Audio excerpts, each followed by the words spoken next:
You are the gift. To my beautiful family, I just want to let you know that you are the gift. And it is time for you to come to the realization that you are the gift. I am ordained metaphysical minister Dr. Corbin. Now, by now, you see the title. The title says, O ye of little faith. To my family, the congregation, I will be briefly going over Matthew chapter 8, verses 23, probably to 26. Before I do, and before I read this other gem that I have for you this evening, you must know that you are God's gift walking this planet. The worry, the anxiety, the depression, all this that you have attached to you, let it go. Deny anything that you don't want in your life. If it doesn't serve you, let it go. Now, briefly, I'm going to be reading Matthew chapter 8, verses 23 to 25 at least. That story in your Bible is truly about you. That you are God's gift. And the moment that you finally realize that this illusion, this outside drama, when you turn your TV on and you see things that put fear in your heart, that cause you to worry, O ye little faith, what are you afraid of? If you know that God is your everything, the breath that you breathe, the action that you take in the morning all the way to your night, what are you afraid of? Now, I want to go to Matthew. I'm going to start with chapter 8, verse 23. Listen up, and I thank you for your time. Then he got into the boat, and this is Christ entering a boat with his disciples who were following after him. Then he got into the boat, and his disciples followed him. Suddenly, a furious storm comes up on the lake, so that the waves swept over the boat, but Jesus was sleeping. And the disciples went and woke him up, saying, Lord, save us. We are going to drown. Now, I want to read to you what Christ says to them after this and what he does after this. Because a lot of you, that depression, that worrying, not knowing where the bill is going to get paid, not knowing where your next meal is, stressing and worrying over things like that, the longer we live, it's not and has not been serving you a purpose. You must know at this time that you are God's gift. Walk and talk and claim your dominion. You are God's gift. And as I read in just a few minutes, you're going to see how and why you are that gift. But let's listen to what Christ says, family. In Matthew chapter 8, he tells them who was worried when the storms came, when the waves start crashing in, they start worrying, and Jesus is all the time asleep. But it wasn't until they said, Jesus, we're scared, we need you. Christ, we need you. That's when Christ got up and did what he did. Listen to what Christ says. This is very important. And the title of today's presentation. Christ says, you of little faith, why are you so afraid? Then Christ got up and rebuked the winds and the waves, and it was completely calm. Now, you watching right now, since your adolescence into your adulthood, you've been through many storms, have you not? Many things that have shaken your livelihood, shaken your lifestyle, the ups, the downs. You've been through many storms in your life, yes? But through every storm, through every obstacle, you have overcame because you have, if not understood, you have felt that inner knowing, that inner calm that settled the storm, completely calmed you. Now, as a metaphysical minister, it is my job, my obligation, and my mission to explain the words in the Bible and how it correlates to you. See, you are that ship. And a better lack of words, You are the vessel that Christ is currently in and has been in even before you was born. Now, you can either go living your life without that knowledge and try to do everything on this life yourself and have that feeling like there's nothing changing, there's no good in your life, or you can come to the knowing that every action you make, every breath, every word that comes out that starts with I am is an action and a movement of God. How are you directing that action and movement? Are you doing positive things with your life? Are you bringing life to yourself and others? Or are you talking down about your own life and the life of people around you? Once you know that Christ dwells within you, a lot of things in your life you have to change. It can't just be, I worship Jesus and he got me. No, it's not that simple. You have to move. You have to have your walk, your talk must be lined up. There's no other way. Now back to the ship. You are a vessel for God. Christ that dwells in you is it.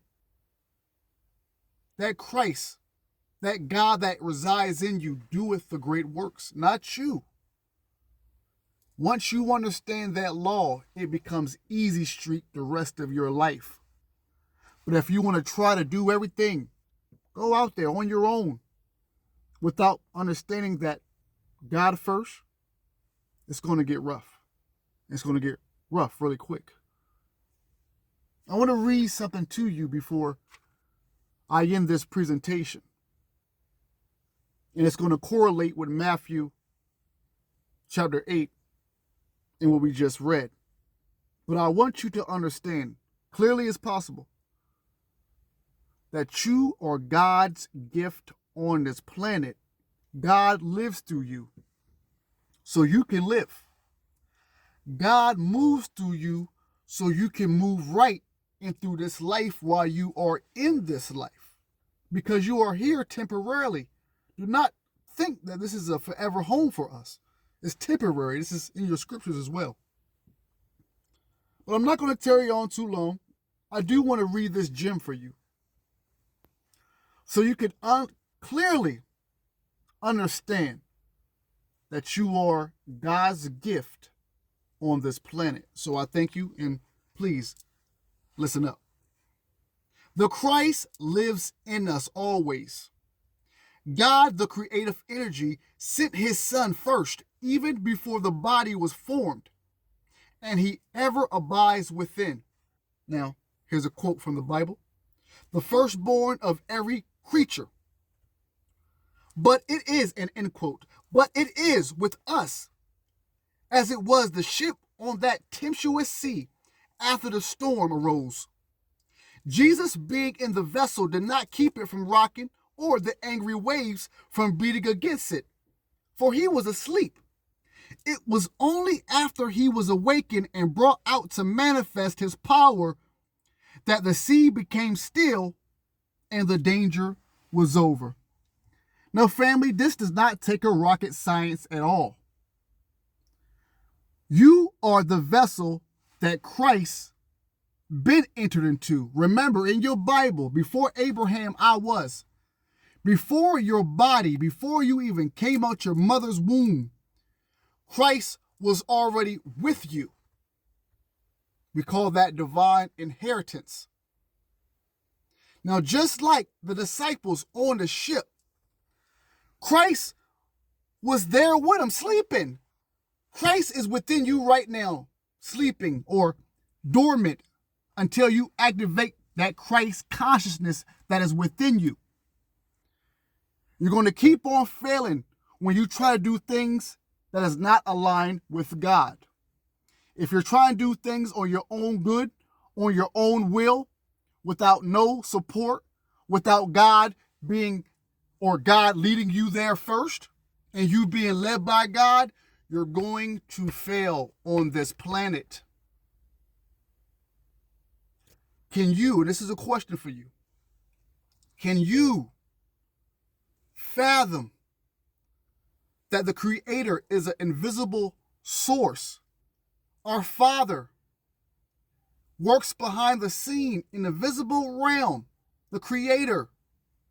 We come from this invisible realm. We just happen to be in this physical one.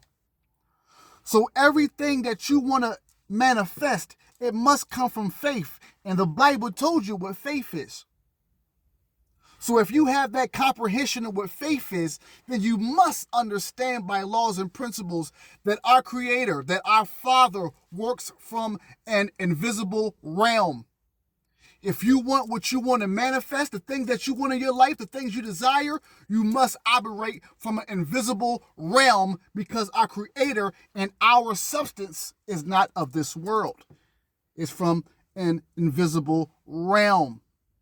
You are God's gift on this planet because you are made visible. The Word is made flesh, and that Word is you, the I am, the Christ that is within you. And the sooner you recognize this, the sooner you don't have to worry about depression, anxiety, stress.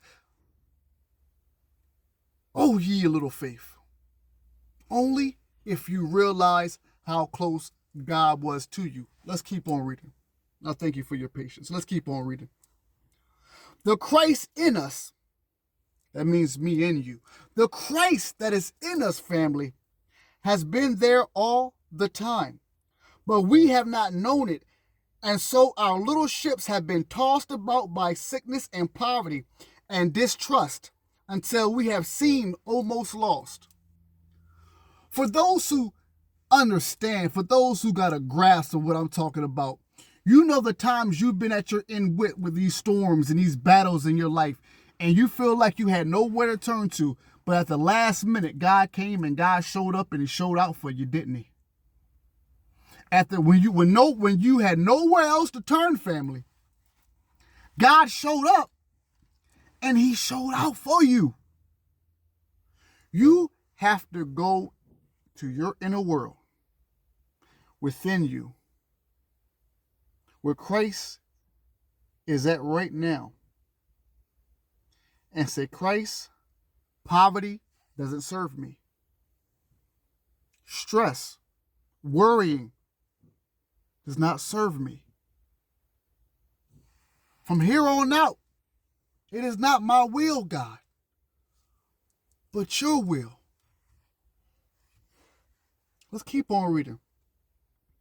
These are all facts, family. Once you can truly come to the realization about who you are as God's gift on this planet. Let's read this again. The Christ in us has been there all the time, but we have not known it. And so our little ships have been tossed about by sickness and poverty and distrust. No different than the storm that came upon the ships when the disciples was there. No different. You have overcame so many storms and battles. You almost seemed lost at some point, but listen, the I, not the ego that think it runs this world, but the I, the true self, the I, the true spiritual self of me, am one with the Christ. And you, my family that's watching, the true spiritual self of you is one with the Christ. The true self of every person is the child of God made in His image. What are you worrying about is my question as you watch. As you end this video soon and you go back to your everyday thinking life. What are you worrying about? What are you stressing about? Once you know that God is already within you before Abraham, I am. Before you were born, Christ was already with you. Before you came into your mom's womb, before you exit out your mom's womb, Christ was there with you the whole time. Now that's an joyous occasion. Then once you truly take that for word, take that for what it is, the mountains are going to move. You're going to move mountains. I promise you. Living testimony here. The true self of every person. Remember, Christ said, I am not a respecter of persons. Once you Google persons, you get persona. You get a mask. God cannot respect that image that you portrayed of yourself because he knows the true you, because he was with you before you even came out the womb. So let's read this one more time. I want you to totally get a grasp of what the minister is saying here, because this is your truth once you accept it, family. The true self of every person, we're talking about you now.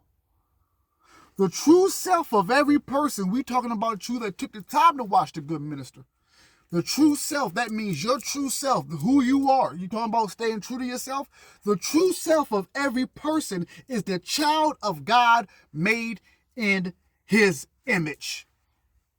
So what are you stressing about? Why are you attaching depression and anxiety to your name, to your image, and to your aura when you are a child, a son, or a daughter, a son and a daughter of God?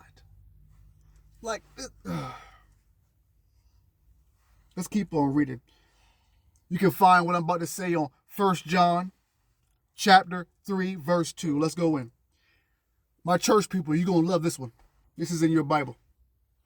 Beloved, now are we sons of God, and if doeth not yet appear what we shall be, but we know that when he shall appear, we shall be like him. For we shall see him as he is. The Bible, your Bible that you read, some of you almost every day, so many declarations that we are sons of God, that we are inherited with all the gifts that God have us. So why are we worrying? Why are you worrying? Why are you stressing? Let it all go, all the worry, all the depression, all the anxiety, and claim your divine inheritance to God. It doesn't sound simple, but this part is simple. Let go and let God. Simple as that. Can you handle that? Yes or no? Let's keep on going. Now, already are we the sons, and when he shall appear, that is, not when sometime after the transition called death. No, we're not talking about death. You get your heaven here before you transcend to the spiritual realm, if you know what you're doing. Now, already are we the sons, and when he shall appear, that is, not when sometime after transition called death, he, some great glorious being, shall burst upon our view. But when we have learned to still the mortal of us and let the Father manifest himself at our surface through the indwelling Christ, then we shall be like him, for he only will be visible through us. It takes us back to what the minister just said about our Father, the one source, the first cause, the creator that is in the invisible. We are in this visible physical world. So we are God manifested. We are here to do God's work. You don't have to wait till you die to get your gift. And like it just said, you have to steal the mortal. That means you have to put the mortal you in the back, because you are only mortal part-time. You are spiritual full-time. You have to go to your scriptures, my church people, and see what God says about the carnal mind. About your everyday thinking mind. He doesn't even know who you are. These are your laws and your principles. Now, I'm about to wrap this up. 1 John chapter 3, verse 1. Behold, what manner of love the Father hath bestowed upon us, that we should be called the sons of God, quote, end quote. We are not simply reflections or images of God, family that's watching, but expressions from ex out of and premier pressum to press or force. That's what this means. So hence forcing out of God, the all good, the all perfect. We are projections of the invisible presence into visibility, i.e., we are on this earth to express God, to live God, to be in the knowing and action of God. God wants us living our best life. with the laws and principles that he has bestowed upon us. But once we start stepping outside of that blessings and them gifts and thinking that our consciousness alone is going to dictate and rule everything in our life, that's when it gets real. That's when you starting to get spankings all over this life. You get knocked out. You get beat up because you are trying to maneuver around God's creation as God creation without God's laws and principles to guide you. You cannot do this by yourself on your own merit without God. Be still and know that I am God. Not my will, but the will of God. These are laws and principles that you must abide by. Now I'm going to finish up, and I thank you for your patience. I wanted to keep it short and sweet as possible. Let's end here. God made man. That means humankind. God made man one with the Father, even as Jesus was. And just in proportion as we recognize this and claim our birthright, the Father in us will be manifested to the world. And I'm going to end right there. Once you realize that God is within you, this ain't no fancy talk. This ain't just to sound cute. This is laws and principles. If you out here stressing, you're worrying, you're panicking, oh ye little faith, turn to Christ that is already within you. We are the gift. And once you realize that you are the gift, the blessings, my family, they just keep coming and they're not going to stop because you're in line with God. So think about what the minister says. Apply it to your life. Nobody is ever going to be able to tell you how to move except you.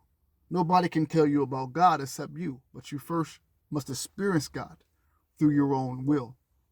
So it is always a pleasure. Until next time, stay blessed, stay magical, stay uplifted. Peace.